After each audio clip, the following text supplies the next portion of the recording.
Pour l'exemple 1, on va supposer qu'on a une fonction et que l'on veut démontrer que la limite lorsque x tend vers 1 de f de x est égale à 2. Pour faire cette démonstration-là, on va utiliser la définition précédente. Ce qu'il faut faire avec la définition, c'est de fixer un epsilon. Par exemple, on pourrait dans ce cas-ci dire je fixe epsilon est égal à 0,5. Ça nous donne un intervalle autour de notre valeur 2. Donc dans ce cas-ci, qui serait 2,5 pour la borne supérieure et 1,5 pour la borne inférieure. Donc à partir du moment que epsilon a été fixé, l'idée de la démonstration, c'est de trouver un delta qui va nous garantir que la limite qu'on veut trouver va être dans l'intervalle pour la valeur en y entre 1,5 et 2,5. C'est un peu comme si moi je vous demandais, je veux que ma limite soit dans l'intervalle qui est ici.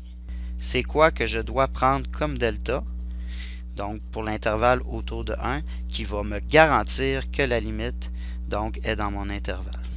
On pourrait par exemple démontrer, quand je dis démontrer, ça va être fait de façon algébrique.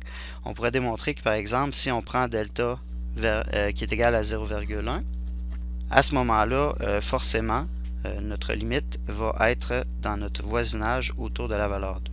Ce qui veut dire que si on prenait le x autour de 0,9 et de 1,1, alors à ce moment-là, on garantit que notre limite va être autour de la valeur de 2. Ce qui voudrait dire que dans ce cas-ci, il faudrait fixer le delta comme étant à epsilon sur 5. Évidemment, là, j'ai pris des valeurs relativement grandes. Quand on parle de limite, donc quand on va être très très près de la valeur 2, pour epsilon, on ne prendra pas 0,5, on pourrait prendre par exemple 10 à la moins 5. Le problème revient quand même au même, c'est de déterminer le delta en question qui va nous garantir qu'en étant près de notre valeur en x, on va être aussi près que l'on veut de notre valeur en y.